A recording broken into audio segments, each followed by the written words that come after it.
Сегодня с нами экстраординарная личность, музыкант, известнейший всему миру, который перевернул имидж музыканта-исполнителя на органе. Это Камерон Карпентер. Камерон, вы действительно первый музыкант, играющий на органе, который был номинирован на премию Грэмми 2009 года. Да, все верно. А какие у вас были ощущения? Ну, если бы я не только был номинирован, но и победил, ощущения были бы лучше. Но вообще было приятно. Хорошее ощущение. Это ведь произошло после выхода вашего альбома «Revolutionary». В этом альбоме вы представили свои собственные транскрипции этюдов Шопена. Там было 2 этюда из опуса номер 10, один из которых назывался «Революционный». Отсюда и пафосное название альбома. Я тогда очень много занимался транскрипциями и аранжировками.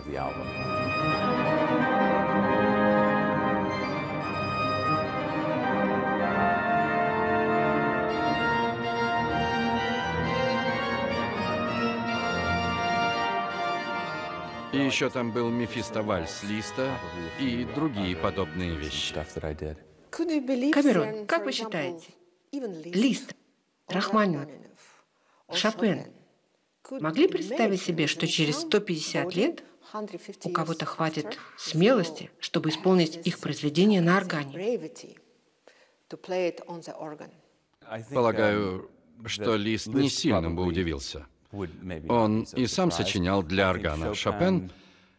Нет, это было определенно вне круга его интересов. Рахманинова пытались заинтересовать сочинением концерта для органа с оркестром, но его менеджер отверг предложение. Так что тоже нет. Вообще же, мне кажется, это не самым перспективным занятием пытаться просчитать реакцию гения прошлого на твою работу.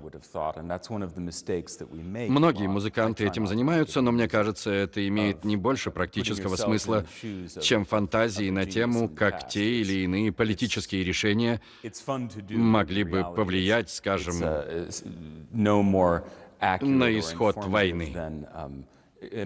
Все это бывает забавно, но не более того.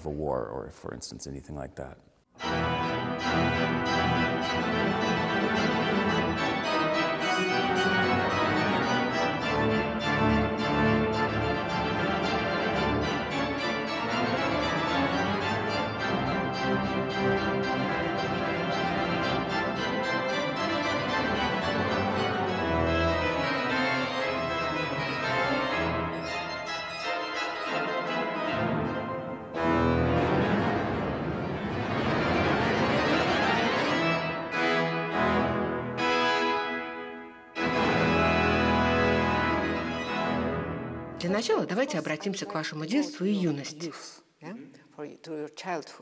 Насколько я знаю, у вас было по-настоящему интересное детство. В своем роде вы были вундеркиндом. Я бы не осмелился применять к себе определение «вундеркинд». Но я действительно начал рано, и у меня с детства была способность запоминать и разучивать музыку, которая, впрочем, есть у многих детей. А как вы пришли к органу? Ведь этого инструмента наверняка не было у вас дома. К органу я пришел, точнее, нашел его в энциклопедии. Тогда, в 80-е, у нас еще были книги. До 11 лет я проходил домашнее обучение. У нас дома, в небольшом городке в штате Пенсильвания, где я жил с родителями, было много энциклопедий, которыми я зачитывался. В энциклопедии Комптона, Британики, детской энциклопедии Childcraft везде я находил статьи об органе, и они меня завораживали.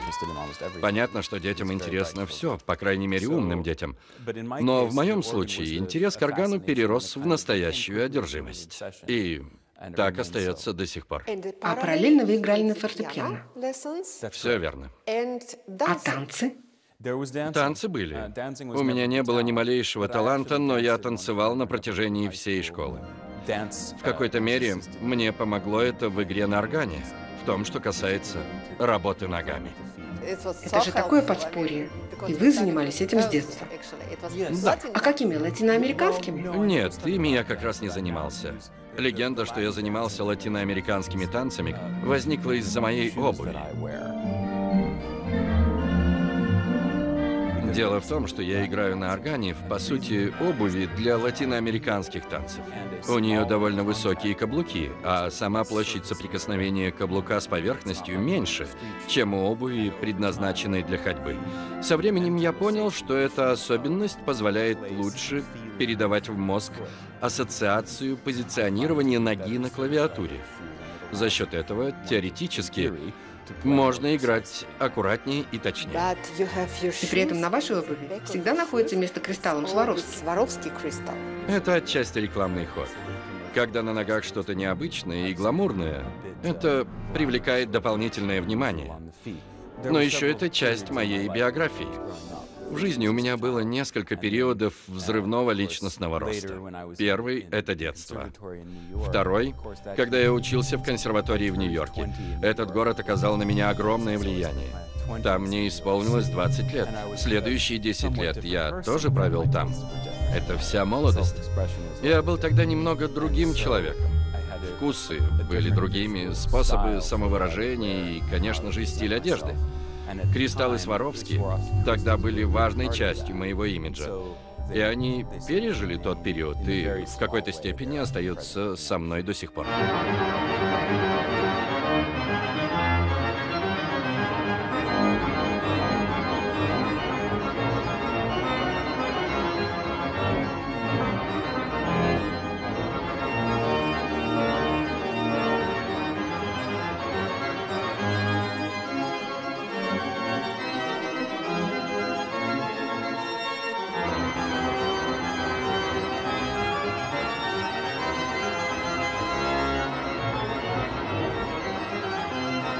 Кэмерон, за последние 30-40 лет сложилась такая тенденция соединять классическую музыку с современными технологиями. Ну, к примеру, Ванесса Мэй, Дэвид Гарретт, Найджел Кеннеди. А ваше мощное появление в 2009 году укладывается в эту тенденцию? Вы тоже принадлежите к группе людей, которые пытаются найти другую аудиторию для классической музыки? Что ж, безусловно, у нас есть некоторые общие черты, как и общность основной интенции. Мы работаем на расширение аудитории, а это неминуемо приводит к тому, что наша аудитория становится менее специализированной. Это новые люди, прежде зачастую с классикой незнакомые или знакомые отдаленно. Дэвид Гарретт, Найджел Кеннеди, Ванесса Мэй — потрясающие скрипачи, и это важно. Особенности их таланта и сама специфика инструмента позволяет им привлечь аудиторию, которая куда больше моей. Я не смог бы играть репертуар Дэвида Гарретта, даже если бы захотел.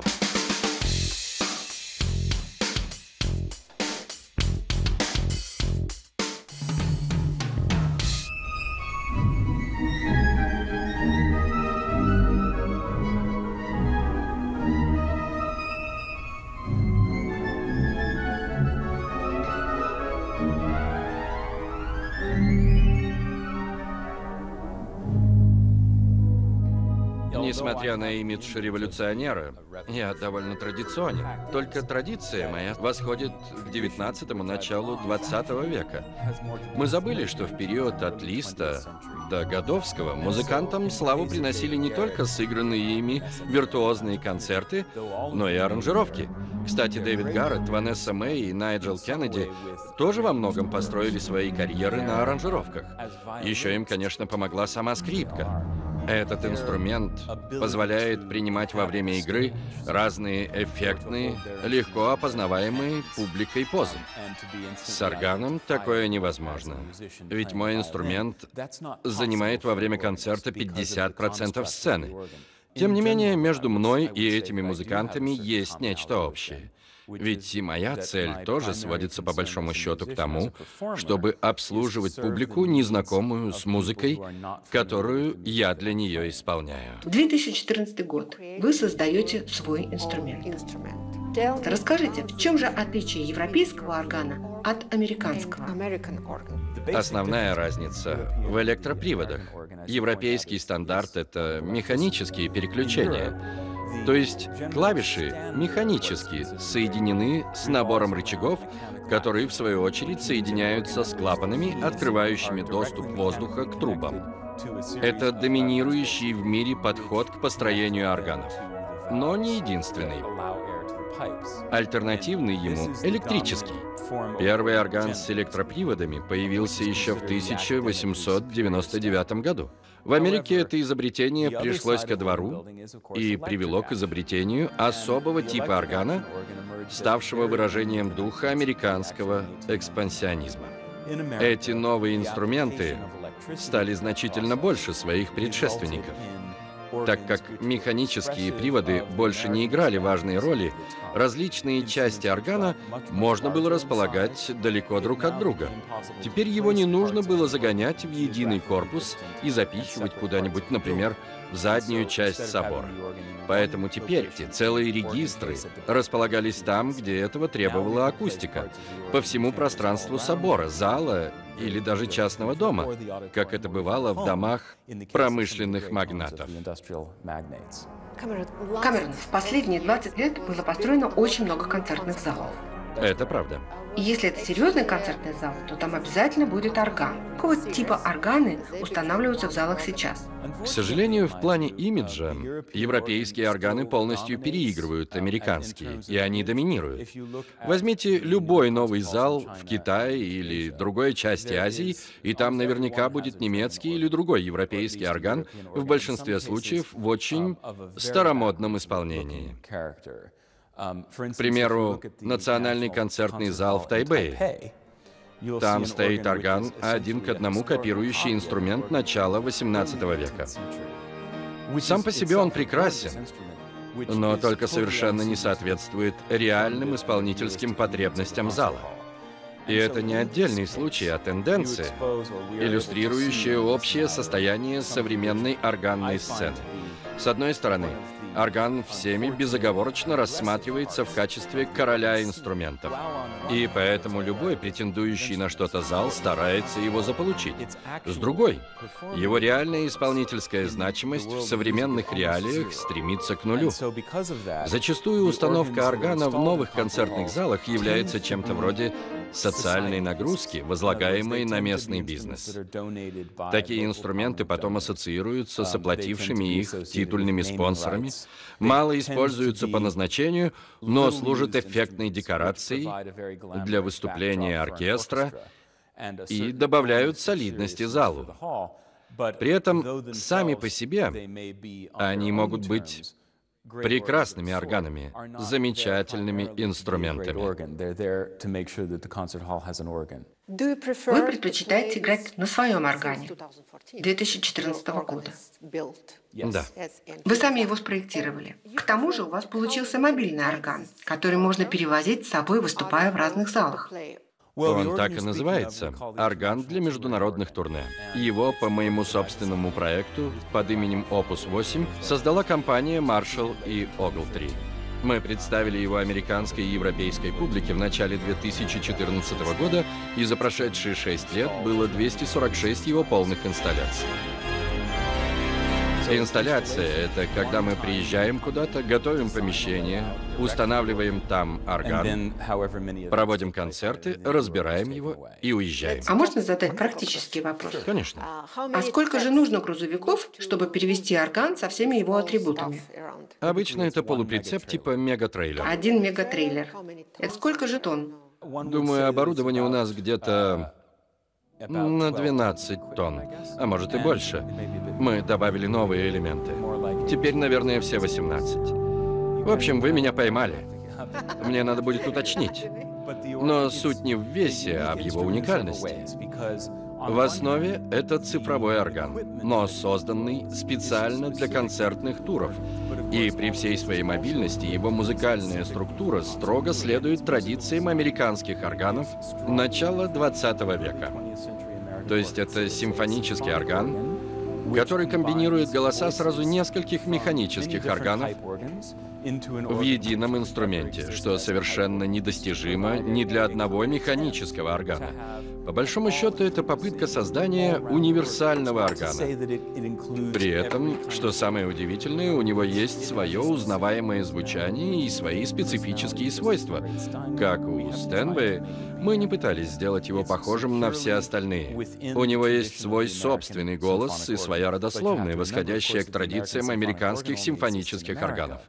Только нужно учитывать, что этот тип органа существует только в Америке, а наш мобильный, и его можно перевозить из страны в страну и знакомить людей по всему миру с этим легендарным стилем исполнения. Так, например, мы несколько раз были в России, выступали в Доме музыки в Москве и в зале имени Шостаковича в Санкт-Петербурге. Прекрасный зал, невероятный. Я выступал там дважды.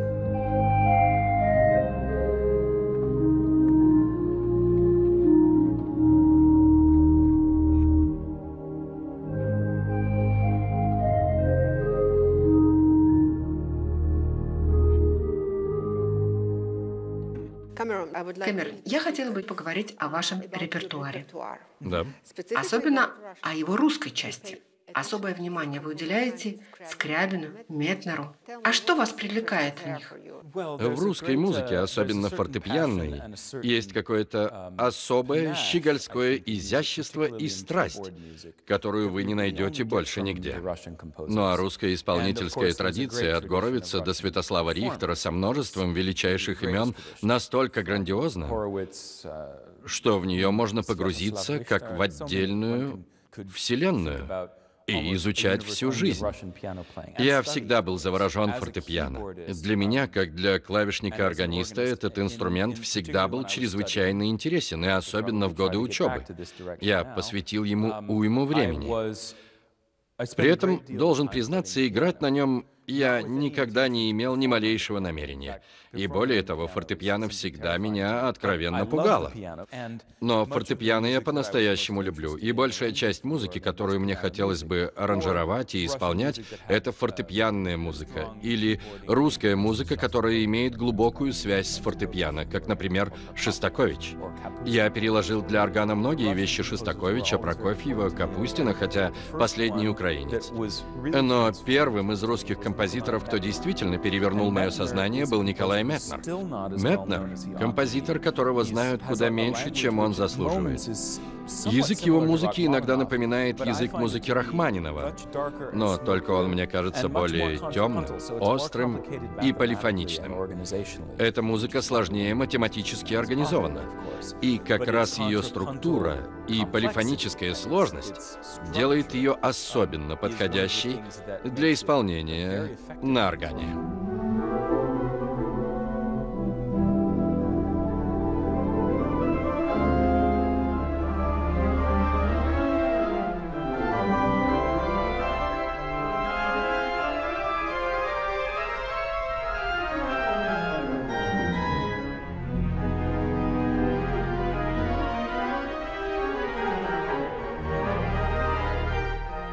Помимо Метнера, для меня, конечно, важнейшие имена — это Прокофьев и Шостакович. Все это связано с фортепиано. Для органиста фортепиано самое интересное Это его ударная и ритмическая сторона. Нам это важно изучать, потому что орган, по сути, это антиударный инструмент. Духовой орган, конечно, имеет определенный импульс, ритмическое ударение, схожее с человеческой речью. Но это отнюдь не то же самое, что удар молоточка по струне. А фортепиано, в конечном счете, это ударный инструмент. Но самое важное различие между органом и фортепиано заключается в том, что фортепиано — это инструмент, построенный на угасании звука, то есть на энтропии. Если подойти к фортепиано и ударить по клавише, мы услышим мгновенную инициализацию звука. Если мы представим этот звук на временной шкале, то увидим, как он мгновенно начнется, а потом будет постепенно, но непрерывно и неизбежно угасать, как крохотная модель большого взрыва. Ты разом выдаешь всю энергию, которая у тебя есть, а потом эта энергия постепенно рассеивается под действием энтропии и стремится к нулю. А в случае с органом все выглядит ровно наоборот. Когда мы нажимаем на клавишу, нота, труба начинает звучать, и она будет звучать, пока мы клавишу не отпустим.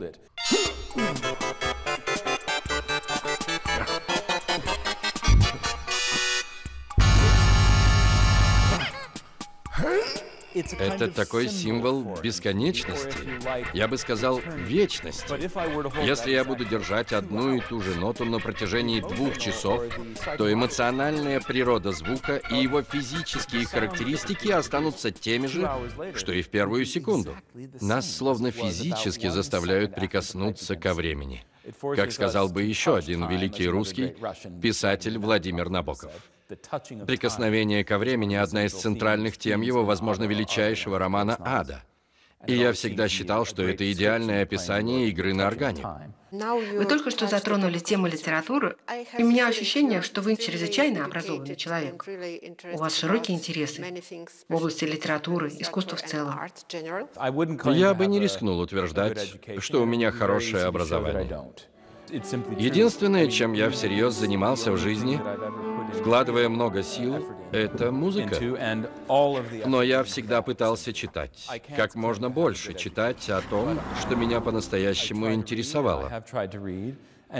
Так я добывал информацию о вещах, фанатом которых являюсь. Я фанат истории, математики, фанат часов и приборов учета времени. К тому же, что называется искусством, я совершенно невосприимчив.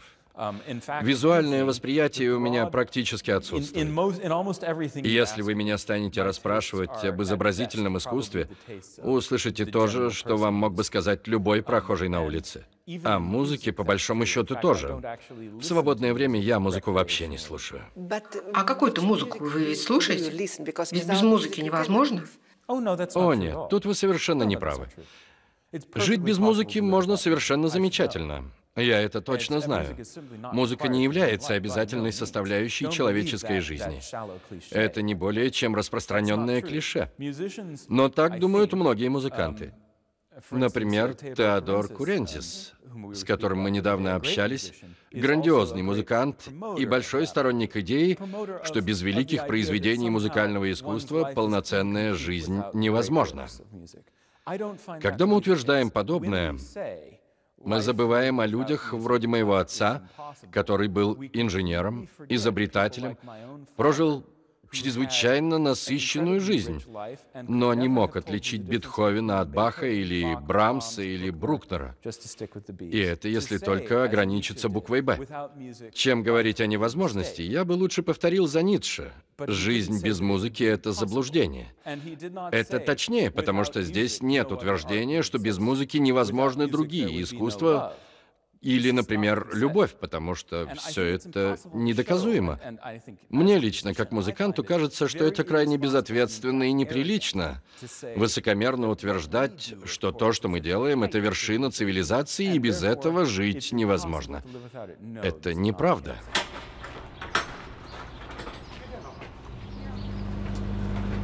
Моя органная обувь. Готовы? Да.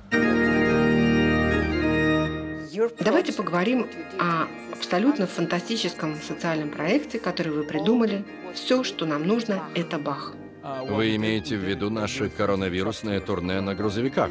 Хотя это толком и не турне было. Скорее, социальный проект.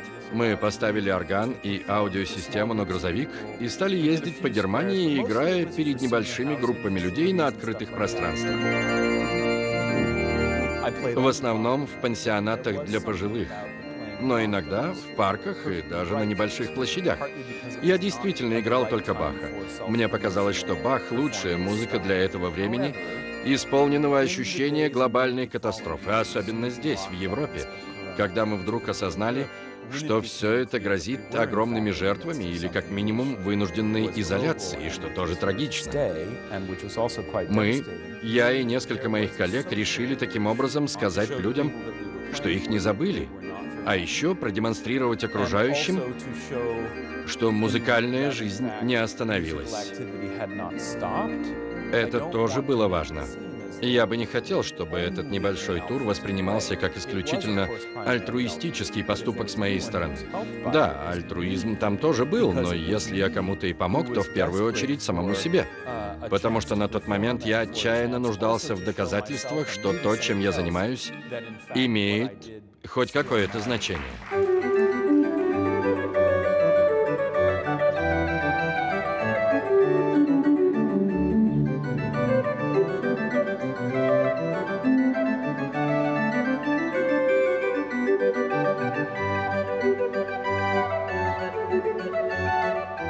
Не стоит ожидать, когда играешь Голдберг-вариации перед многоэтажкой, что заставишь каждого из своих слушателей понять эту музыку так, как сам ее понимаешь. Что у этих людей есть потенциал для этого. Скорее всего, его нет, но они могут принять ее в рамках своей системы координат. И на самом деле в музыке нет большего авторитета, чем авторитет отдельного слушателя. Если я играю что-то для тебя, твое понимание и есть правильное. Здесь не требуется вмешательство академической среды или аннотация в программке, написанная подрабатывающим в этом зале студентом. Даже статью в Википедии читать не надо. Если слушатель как-то музыку понял, он понял ее правильно. Точно так же, если он ее не понял, значит и понимать было нечего. Моя работа была бессмысленной. Поэтому я и говорю, что проект с Бахом на грузовике был скорее социальным проектом, чем событием музыкальной жизни.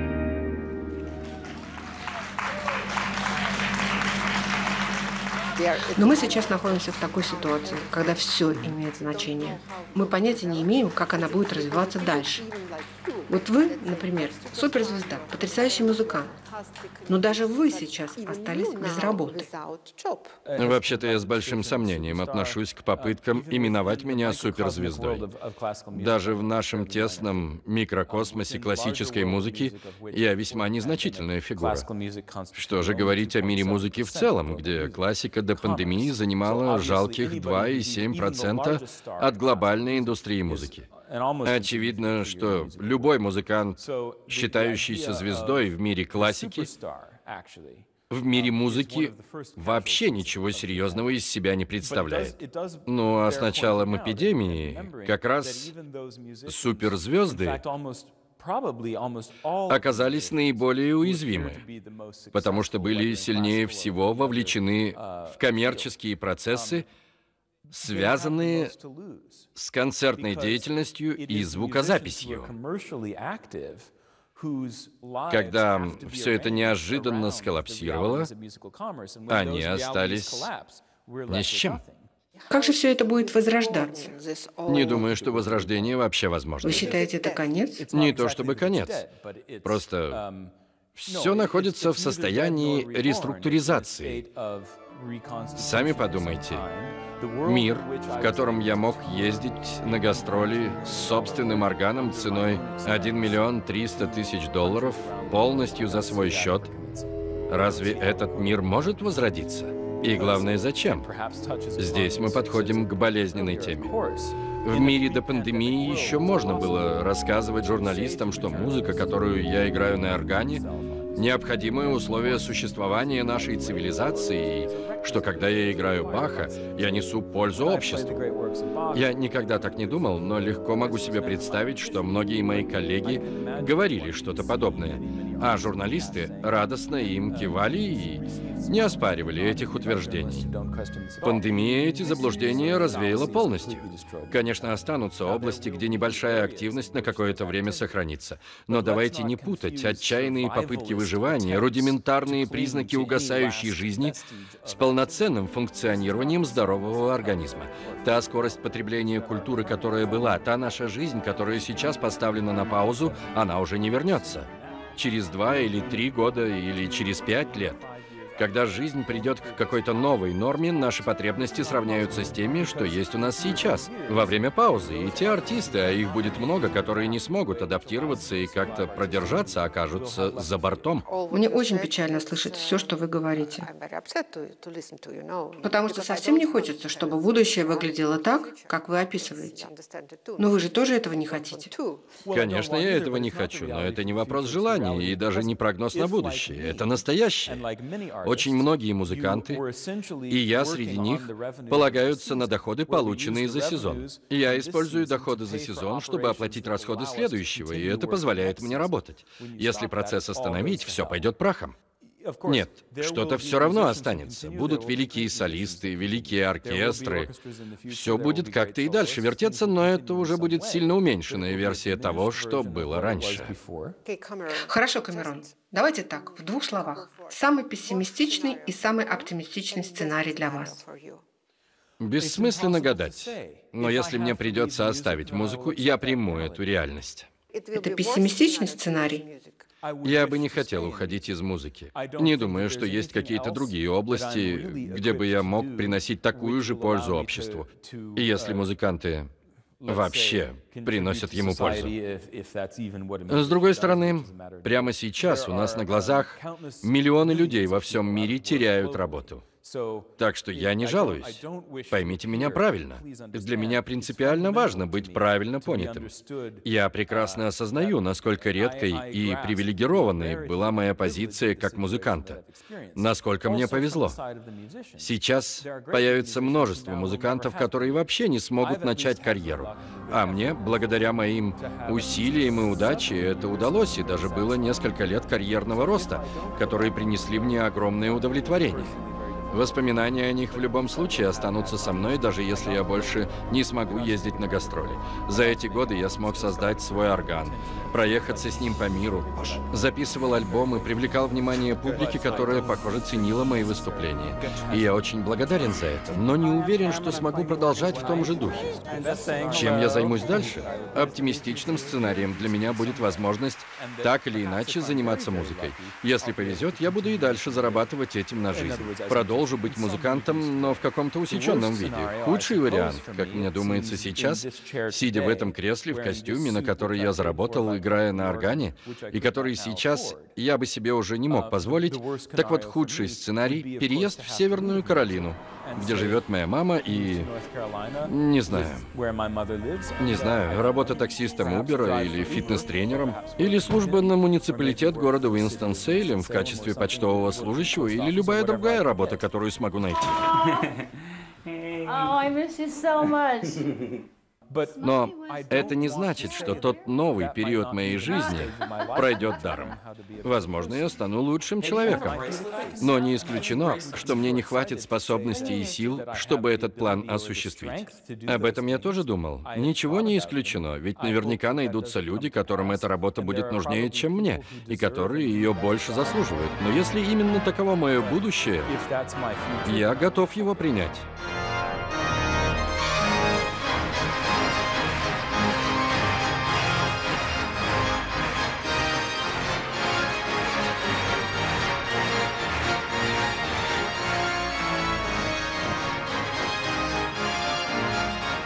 Кэмерон, спасибо вам за такую откровенность. А я не представляю, как может быть по-другому. Если это звучит как откровенность, я рад. Это кажется необычным, потому что противоречит одному из неписанных законов мира классической музыки, где для успешной работы музыкант должен выглядеть очень успешным. Вот представьте, где-то в 2011 году я заключил контракт с крупной компанией, и у меня появилась возможность записываться, выступать с концертами, ездить с лучшими оркестрами по всему миру. Это очень приятно. Полеты бизнес-классом, всеобщий интерес к твоей персоне. У тебя берут интервью, ты живешь в гостиницах классом выше, чем на самом деле можешь себе позволить. Все идет по нарастающей. И когда ты становишься по-настоящему успешным классическим музыкантом, это становится нормой. Ты принимаешь условия игры, согласно которым активно продвигаемый на рынке классический музыкант должен выглядеть гламурно. Должен. Юджа Ванг или Теодор Курензис или Ланг Ланг в этом не виноваты. Так же, как и оперные примадонны. Анна Нетребко не виновата, что она вынуждена носить бриллианты и вести себя как дива. Она обязана это делать, если хочет быть звездой. Это не она придумала, это реальность нашего мира. По этой причине успешный классический музыкант, если это не кто-то вроде меня, потому что я всегда был аутсайдером, и меня это не беспокоит, а настоящий успешный классический музыкант.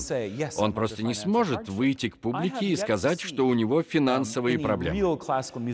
Я, по крайней мере, такого ни разу не слышал от настоящих звезд. И думаю, не услышу. Я же честно могу вам признаться, что без возобновления концертов финансово скоро буду не в состоянии поддерживать свою деятельность. Я потеряю свой орган и не смогу выступать. Я потратил на его создание $1 300 000. Финансировал его сам при помощи кредитов. Единственным способом оплачивать эти кредиты были концерты, которые я на нем же и играл. То есть орган зарабатывал сам на себя. Это было чудо, возможное только в докоронавирусную эпоху с тем устройством музыкального бизнеса в области классической музыки, которое было. Для меня это глубоко травматичные рассуждения. Я уверен, что все это вам придется вырезать, но спасибо, что слушаете и дали объяснить. Знаете, Кэмерон, слушаю вас, и во мне укрепляется уверенность, что вы точно найдете выход из этого тяжелого положения. Спасибо. В любом случае, я бы хотел сказать, что если все в какой-то мере и вернется, нам не стоит делать то, что мы делали раньше. Играть бесконечные гламурные концерты из музыки, слышанной тысячи раз для публики, в этой игранной, переигранной музыке не слишком и заинтересованной. Не стоит бежать в зал и слушать Брукнера и Брамса, хотя в Брукнере и Брамсе и нет ничего плохого, я их обоих люблю. Просто надо признать, классическая музыка выродилась. Из искусства она превратилась в дорогой модный аксессуар. Впрочем, тут ничего нового. Так всегда и было. Великие музыканты прошлого либо служили при дворе, либо у них были богатые патроны. У этого искусства всегда была мощная поддержка элит, которой сейчас, возможно, и не хватает, и которой, возможно, должно было бы быть больше. Впрочем, здесь все зависит от ваших взглядов на этику и мораль. От того, что считать справедливым мироустройством. Кэмерон, огромная благодарность вам за эту беседу. Я уверена, что вы приедете в Россию с вашим потрясающим концертным органом, и мы будем вам аплодировать стоя. Будем надеяться.